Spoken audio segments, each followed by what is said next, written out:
Olá pessoas lindas e abençoadas, sejam todos bem-vindos ao meu canal. Eu sou Cris Cole e hoje eu tenho um relato aqui para vocês muito bom, que vai trazer bastante conhecimento, cura, libertação, confirmação para muitos que estão aqui, para a honra e glória do Senhor.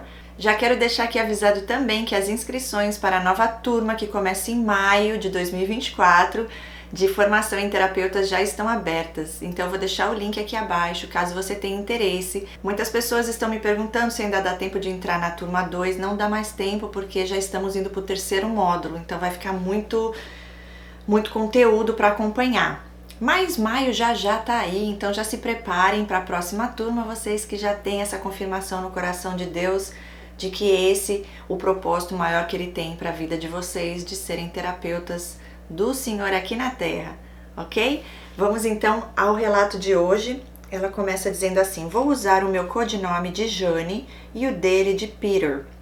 Jane, eu vou falar Jane, já que é americanizado, né? Jane e Peter, ok. Tinha 10 anos de idade, quando conheci um rapaz de 17, uau! E comecei a namorar com ele. Meu príncipe encantado, pra mim era lindo, dos olhos azuis. Morava com a minha avó e minha mãe me fez terminar porque eu era muito nova. Realmente, gente, como assim? 10 anos de idade namorando com um rapaz de 17? Meio fora mesmo, né? 10 anos já namorando? Eu também não ia deixar, não. Muito cedo, né? Mas continuando, ela fala assim: mas minha avó disse que era coisa de criança e que logo passava. Meu pai era um psicopata ou narcisista, ele fazia minha mãe sofrer muito, batia nela, dizia que eu não era filha dele, não tinha carinho conosco, me chamava de casco escuro, desfazia de mim com desdém. Às vezes dizia que eu não era filha dele, só a minha irmã mais velha que era branca. Eu já vinha de uma família disfuncional que eu não podia contar. Foi muito bom no começo, mas ele, desde que começou, fazia eu fazer coisas com ele que ele gostava. Me ensinava e se satisfazia com isso. Eu, como uma criança de 10 anos, fui amando. Esse ser para mim era um príncipe. Começaram as brigas, porque ele falava de outras, das ex dele. Saía com amigos pro carnaval, as brigas se intensificaram. Mas ele dizia que a culpa era minha e eu, como criança, ainda achava que era mesmo. Um dia lembro que ele começou a olhar para um copo e disse que viu um caixão. Meu Deus do céu. E passou 15 dias internado no hospital. Meu Deus. Coisa de doido, né? Era já falando assim, ó, para de pecar aí, meu filho. Chega de iniquidade na tua vida, eu vou te levar. Ele mesmo já viu. Né? Aí, olha só, ele passou 15 dias internado no hospital da aeronáutica, onde ele servia como soldado. Falava de uma namorada dele o tempo todo, vivia dizendo que se terminasse, eu lembrasse dele quando ouvisse tal música. Olha, eles não querem ser esquecidos de jeito nenhum, até a música tinha que ouvir para você ficar sofrendo depois. Com 4 anos de namoro, eu já tinha 14 anos, ele fez um curso escondido de mim, e um concurso e passou. O pior é que ele só me disse isso quando já ia viajar no outro dia. Olha, prometeu que ia casar comigo, arrumar uma casa na Vila dos Sargentos, no Rio. E eu fui com a mãe dele deixá-lo no aeroporto. Ela não gostava de mim, creio que ela também tinha um distúrbio de caráter. Dizia que quando ele fosse transferido para outro lugar, que preferia que ele se casasse com a pior negra da Bahia do que comigo. Meu Deus do céu. Cada uma, hein? Ela diz: Cris, quando ele subiu no avião, parecia que um pedaço de mim estava sendo arrancado, porque doía tanto, parecia que eu ia morrer. É o luto, né? Que acontece com várias pessoas. Eu nunca passei por isso não, graças a Deus. Eu tive os mini descartes, que eu senti um pouquinho do que é esse desespero, mas o luto mesmo desse, assim, de parecer que você tá morrendo ali, isso não. Aí ela diz assim: nós ficamos nos correspondendo por cartas, quase todo dia. Com o tempo as cartas começaram a falhar. Minha mãe sempre falava que eu perdi minha adolescência, minha juventude, e talvez ele não voltasse. Ele me dizia que já estava com uma casa na Vila dos Sargentos e era só comprar uma TV. Só faltava comprar uma TV e um fogão e aí tava tudo certo para eles se casarem. Sempre tem a desculpa, né? O meu ex, ele dizia assim: vamos esperar, né? Você vai lá, você vai ver direitinho, vamos esperar resolver aquilo ali, aquilo lá, e daí a gente casa. Enrolou, ia continuar enrolando até acabar do jeito que acabou, mas graças a Deus, Deus me tirou de lá antes que ele fizesse o pior. Mas não é fácil não, gente. Olha lá, ela fala: mas ficava muito tempo sem falar comigo e sem responder minhas cartas. Eu escrevi dizendo que ia terminar, eu já estava com 17 anos. Cris, no dia que ele leu a carta, pegou um avião, chegou na madrugada, bateu na porta e disse que me amava e que ia casar, que já tinha casa e ia mandar os papéis. Olha o que faz uma pessoa para não perder o controle sobre a vida de outra, né? Afinal de contas, essa daí tinha 10 anos quando ele conheceu, ele não vai perder fácil assim não, né? O domínio. Aí, olha só, ele foi lá, disse que ia mandar os papéis, falou que ama, que vai casar e foi embora. Cris, eu fiquei tão contente, na verdade era isso que eu queria, que ele resolvesse casar.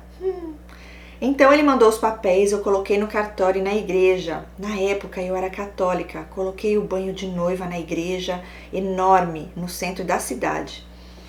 Meu tio era médico e me ajudou. O casamento civil estava marcado para 16 horas e o católico às 18.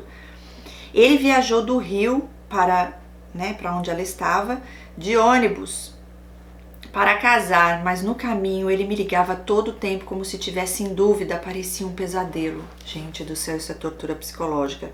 Imagina a pessoa já lá na igreja e o homem falando: não sei, será que é? Será? Dá licença, né?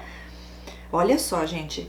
Peter me ligava todo o tempo dizendo que teve vontade de descer do ônibus e ligava falando coisas. E eu comecei a ficar ansiosa e falei para ele que se ele quisesse desistir, podia fazer isso. Sabe o que esse ser disse? Que nunca faria isso, que tinha caráter, era um sargento e que jamais faria isso. Ai, meu pai, dá-lhe paciência.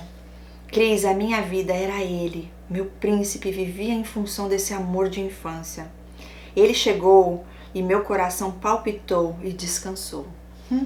Já era o vínculo traumático, né? O vício. O medo de perdê-lo era forte demais. É porque ele já fez todo aquele jogo. Eu tenho um vídeo aqui no canal que explica, tá? Como eles fazem para a pessoa ficar codependente deles. Eles criam um vício na pessoa, nessas coisas, picos de emoções fortes. Aí enche de amor, faz você sentir a pessoa, nossa, ele pegou o avião e foi lá correndo para falar: você que eu vou casar. Nossa, você ficou toda feliz, né? A dopamina veio de novo. Daqui a pouco o estresse de novo, tristeza, daqui a pouco a alegria de novo. Quer dizer, ele falou: não sei, daqui a pouco ele aparece lá, né? Aí começa a encher a paciência: não sei, então se decide, meu filho, não quer, a gente para com isso aqui agora.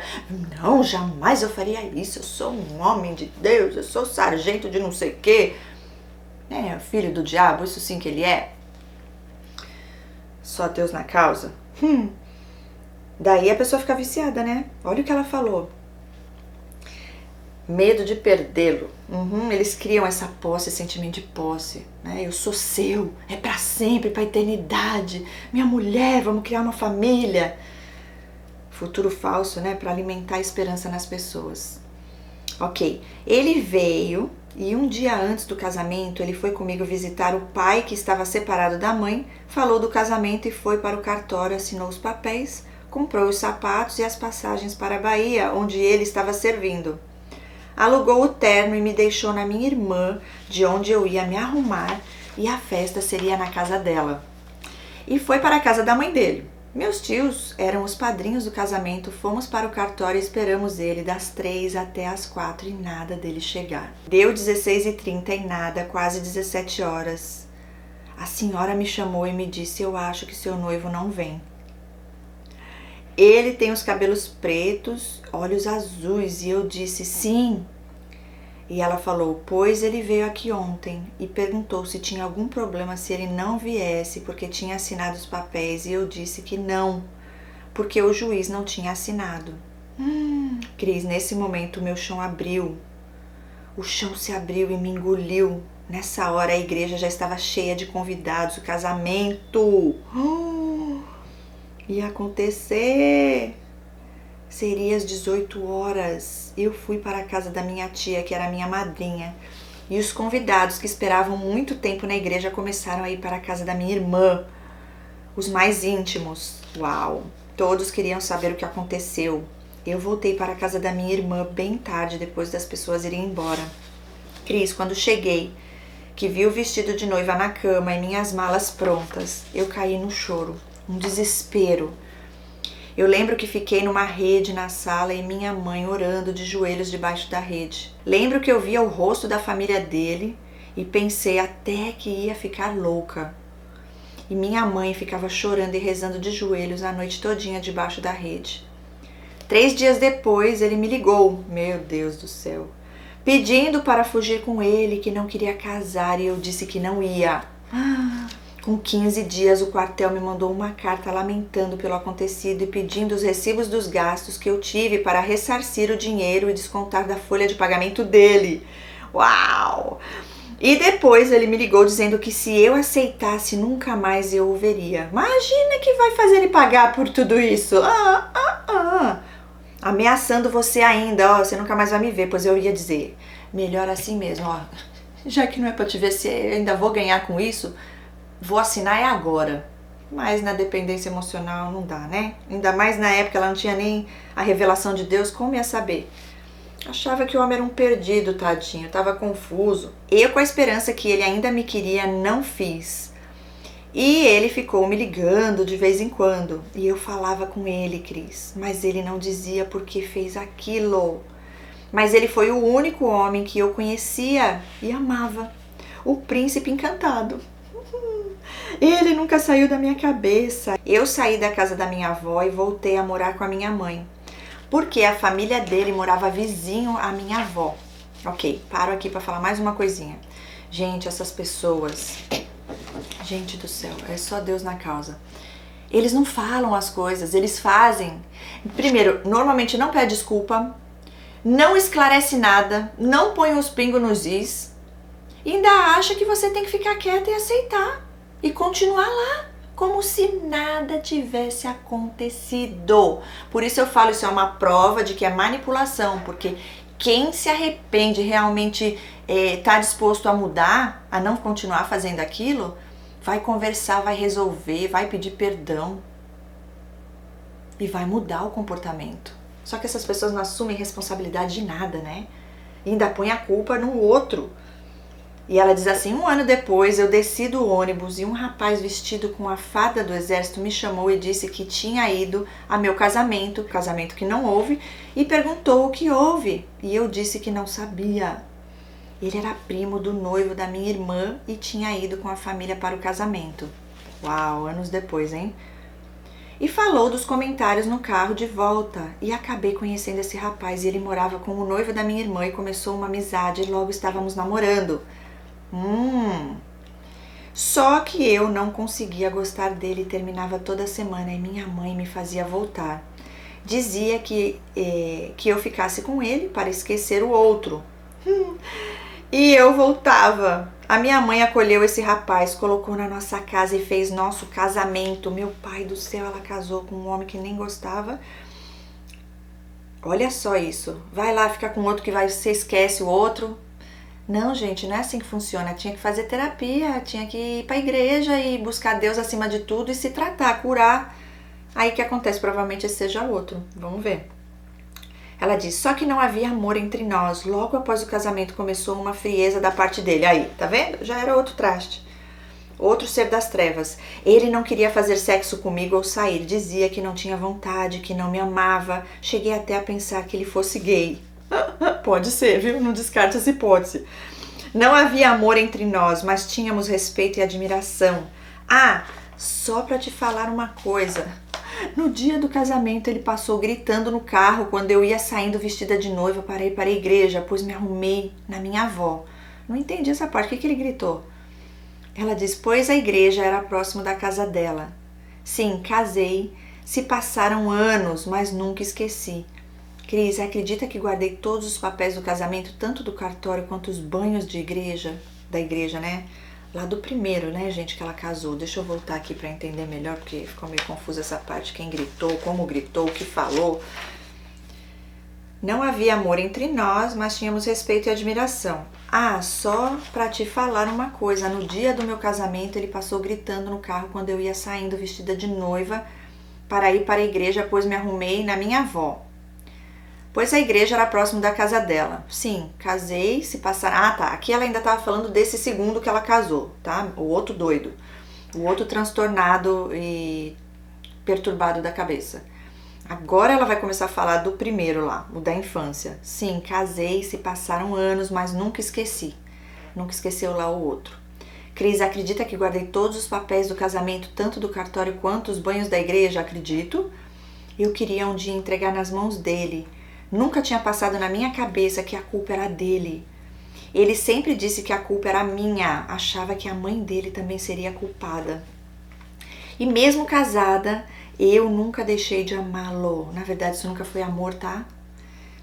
Isso aqui, gente, é tudo codependência, né? Você já com um pai psicopata, uma mãe que, assim, ela me pareceu uma pessoa não perversa, porque estava ali orando, viu teu sofrimento.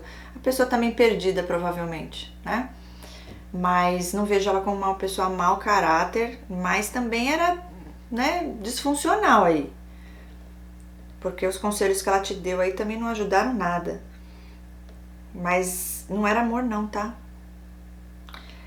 Olha, ela diz assim: e ficava procurando o nome dele nos quartéis. Um dia, indo comprar leite para minhas meninas numa vacaria próxima à minha casa, na verdade a casa da avó, né?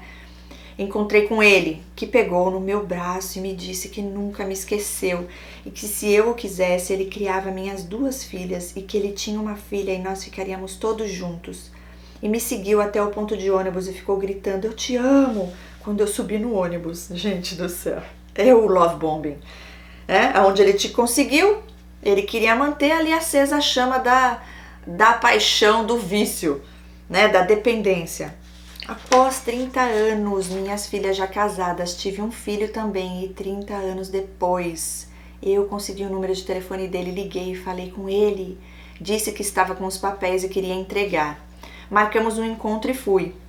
Ao chegar lá, ele pediu para a gente ir a um restaurante para conversarmos, que ele queria me dizer porque tinha feito tudo aquilo. E fomos.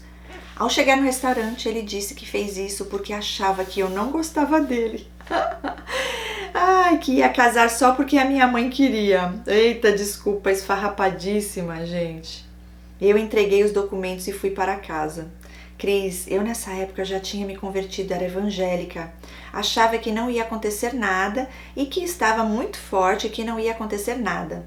Só que meu esposo estava com uma doença sem cura, uma doença genética.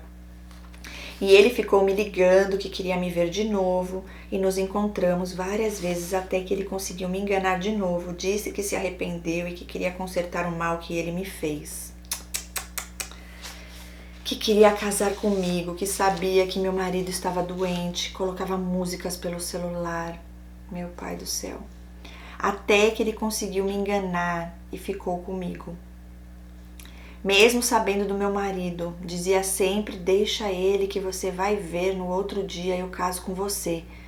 Uau! Deixa lá ele, deixa, você vai ver no dia seguinte eu caso contigo. Vai de novo para a igreja que ele vai, você vai ver. Você vai ver que você não sofreu o suficiente, agora que você tá aí, casou e tudo, eu vou bagunçar mais ainda com a tua vida. Eu vou brincar mais um pouquinho contigo para tentar te destruir de uma vez, né? Já que da primeira vez você não foi destruída, agora eu vou fazer o serviço completo. Porque eu vim aqui pra roubar, matar e destruir. Eu não vim pra brincar de ser mal, não. Tadinha, gente. Mas ao mesmo tempo, olha só. Ela também, né, estando casada, acabou caindo no conto aí do Satanás. Por isso que eu falo, se não tem Deus acima de tudo, se não tá firme na rocha, Satanás usa essas pessoas pra brincar com a gente. Tá? O bom é que Deus sabe a intenção do coração e quando a gente se arrepende e pede perdão, Ele nos dá uma nova chance. Graças à misericórdia do Senhor, viu? Porque Ele sabe que a gente nunca fez isso para machucar ninguém, e sim esses seres das trevas que vêm para tentar realmente destruir. Aí já vem mais sentimento de culpa, agora já traiu o marido, E tudo isso. E vamos ver o que aconteceu, se ele casou ou não. Ela continua: Cris, ele dizia isso porque sabia que eu não deixaria meu esposo doente sozinho. E foi se passando o tempo, meus netos o conhecia, ia para a casa dele. Eu quase abandonei meu marido e filhos, vivia mais com ele do que com a minha família. Meu marido sabia dele, meu pai do céu, o homem já doente para morrer, ainda sabia que você tinha um amante, meu pai. Cris, fiquei assim 12 anos com ele, cuidando do meu marido, que já não andava direito, comia se engasgando por causa da doença. E um dia foi internado e veio a falecer. Uau! Ele também, né, lá no começo foi também uma pessoa abusiva. Olha, eu vou te falar, é só Deus para salvar todos nós, viu? Porque não é fácil, não.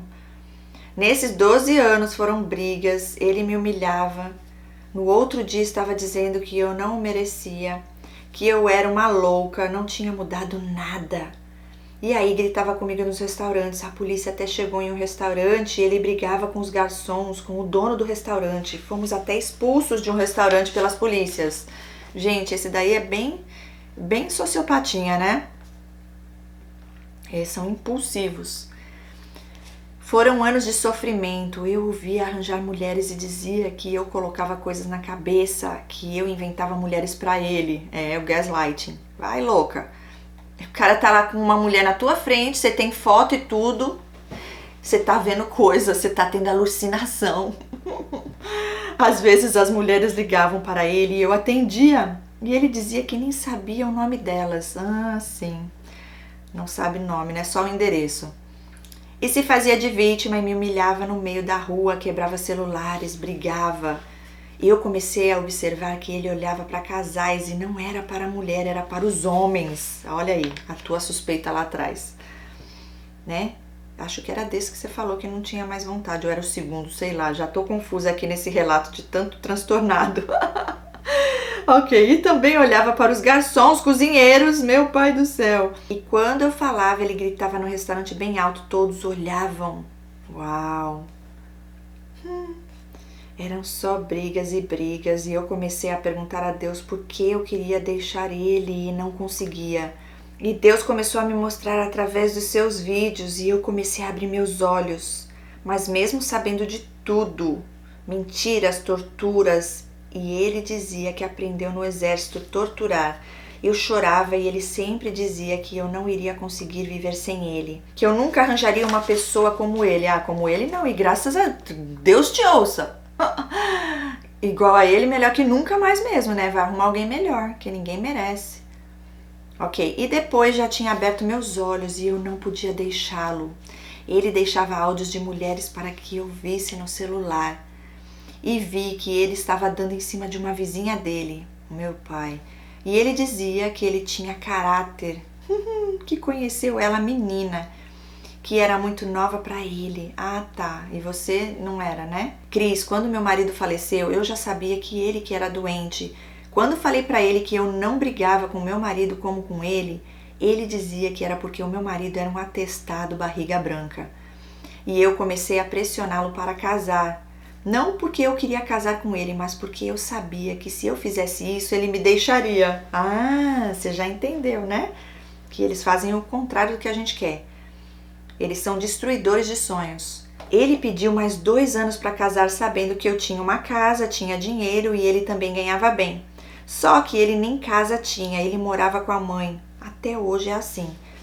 Sim, no dia 15 de novembro do ano passado, ele perguntou se eu queria terminar. Eu disse que sim e ele falou de novo e eu disse que sim. Ele se aproveitou e não me ligou e nem eu a ele. Eu já tinha terminado 2 vezes, uns 4 meses era o máximo que ficávamos longe um do outro e ele me procurava e voltávamos.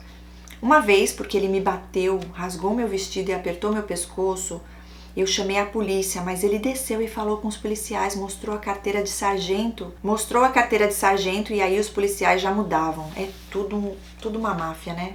Máfia de narcisista. E ele falou que eu era uma mulher casada que vivia atrás dele e ele não me queria. Ó, essa mulher é uma louca, ela que fica vindo atrás de mim, eu não quero saber dela, ela é casada. Olha, mulher sem caráter. Os policiais me chamaram e me mandaram ir para casa e eu saí chorando para a casa da minha filha, que veio me buscar no caminho. Humilhante, né? 3 dias depois ele me ligava e eu voltava porque ele dizia que a culpa era minha, que eu não o merecia, que não sabia dar valor a ele. Ai, meu pai do céu. E eu voltava. Ele me humilhava, rasgava meus vestidos, não me respeitava, mandava eu ir embora. E eu voltava, mas dessa vez foi diferente. Ele não me procurou, passou o aniversário dele, Natal, Ano Novo e nada. Dia 8 de janeiro procurei e ele me falou que estava com a namorada e me falou que a namorada era aquela, e ela põe entre parênteses, não vou falar nomes, mas aquela que ele disse que a pegou no colo, que tinha caráter. Só que para ela falou que gostava desde a infância. Ele ajudava com o filho, já que ela tinha se separado, estava frágil. Uau, é onde eles entram na brecha, né? Predadores, tudo é uma caça, um desafio. Caiu na conversa dele, ele colocou um gabinete para ela no love bombing. Cris, quando eu soube, fiquei ruim, muito mal. Aí tive que ir numa psicóloga e um psiquiatra. É desse jeito. Aí começa a cura, né? Eu senti a mesma dor que eu senti quando ele viajou. Foi horrível. Cris, ele ainda teve a cara de pau de me pedir para triangular com eles, porque ele ficou comigo e com o meu marido. Meu Deus do céu. Eu falei, você quer comparar? Eu não tinha vida sexual com meu marido e ele era muito doente, com uma mulher que conheceu agora, que está namorando com ela agora. Triangular é ele usar você para pôr ciúmes nela e ficar assim, né? Mas na verdade o que ele queria era a suruba mesmo, amante. Você agora ia ser a amante e a outra a primeira. Olha isso, gente, é muita falta de respeito. Ainda bem que você não aceitou, né? Ok, e ela disse assim, ele diz que não vai deixá-la e que está satisfeito. Me mandava fotos dela, do gabinete que ele botou para ela. Eu o bloqueei e não quis mais conversa com ele. Mas é uma luta, não quero mais ninguém, e isso me traumatizou muito. Foram 6 anos no passado e 12 anos agora. E hoje eu sei que ele só queria me destruir pela segunda vez. Exatamente isso. E ela termina assim. Ó, uma coisa que eu quero deixar aqui pra você, tá? Não perca as esperanças. Não dê esse gostinho pro inimigo, porque é o que ele quer. Ele quer que você se decepcione ao ponto de você não achar mais que é possível ser feliz e ter um relacionamento saudável. Isso sim é possível, com certeza. Como? Colocando Deus acima de tudo. Deus diz assim, ó, eu em primeiro, o reino de Deus em primeiro e todo o restante ele coloca no lugar. Então, é Deus acima de tudo. A sua mente renovada nas coisas do Senhor. Sua vida preenchida do amor do Senhor. Saber quem você é, filha do rei. Tomar posse disso. Amor próprio. Autovalorização. Terapia, sim, para se fortalecer. Para curar os traumas. Para entender quais são eles. A raiz do problema, a codependência veio do pai, veio da mãe, aonde esse cara te pega, né? Gente, desde pequenininha, veja bem, ela não teve instrução de um pai, de uma mãe, aí a avó diz que pode, a mãe diz que não, no fim aconteceu, e 10 anos, gente, olha isso, o inimigo ele já veio com tudo na tua vida, hein? Ele não esperou muito não, foi logo já desde cedinho lá, usando a vida desse ser aí, das trevas. Mas Deus é mais, ok? Para vocês verem como só Deus pode quebrar essas astúcias do inimigo, porque isso é no mundo espiritual, nossa luta não é contra a carne e as potestades, sim. Então é só com Deus, com a armadura de Deus. Então, o que eu te digo, se firme no Senhor, leia a palavra, medite na palavra, intimidade com Deus, o Criador, e Deus vai te curar, vai te libertar, ao ponto de você estar tão forte, que ninguém mais vai conseguir te manipular e te enganar. Você vai se amar e se respeitar, e aí ninguém mais vai poder te desrespeitar, porque você não vai aceitar, né? É assim. Então existe o caminho, Jesus é a vida, Ele é a verdade, Ele é o caminho. Então Fica firme nele, não deixe seu olhar para a direita, para a esquerda, nem para trás, muito menos para trás. É olhar para frente e viver o propósito maior de Deus na sua vida. Quando você estiver completa em Deus, aí não tem mais brecha para o inimigo entrar. Aí é quando alguém também que já está completo em Deus virá para a tua vida, se assim for a vontade do Senhor e a vontade do seu coração, de acordo com a vontade de Deus, tá bom? Espero ter ajudado, espero que todos que estão aqui possam também ter aprendido um pouquinho mais sobre o comportamento dessas pessoas, um pouquinho mais sobre essa parte da codependência. Se vocês ainda não viram o vídeo que fala como os narcisistas fazem para as vítimas viciarem neles, eu vou deixar aqui na descrição desse vídeo, também nos comentários, e aí vocês podem ir lá assistir, porque explica o passo a passo, como é que eles fazem para entrar na nossa mente, para alterar, né, nossos hormônios e você ficar dependente emocional dessa pessoa. É assim que o inimigo age, porque ele é covarde. Mas o nosso Deus, ele é maior e é só com ele que a gente consegue vencer essa guerra, essa batalha. Porque somos mais do que vitoriosos naquele que nos fortalece. A vitória já é nossa, já é garantida. Então não desista, sem desânimo, sem falta de esperança, porque isso não vem de Deus, ok? É cuidar de ti. E aí depois Deus, se for da vontade dele, ele trará uma pessoa que dê de Deus para você poder desfrutar da sua vida ao lado de alguém que realmente é uma pessoa de bom caráter, tá bom? Diante do Senhor, peça perdão se você ainda não fez isso, por aquilo que você antes fez sem essa consciência, talvez até com consciência, mas por inseguranças e por dores que você tinha, tentou aliviar, né, nesse falso amor que ele sempre te teve ali presa a isso. O amor de Deus é o primeiro amor e é o verdadeiro e único que realmente nos cura e liberta. E aí, então, depois, a gente, então, se amando, a gente pode, então, amar ao próximo e ter um relacionamento saudável. Mas precisa passar pelo processo. Não é fácil, mas com Deus a gente consegue.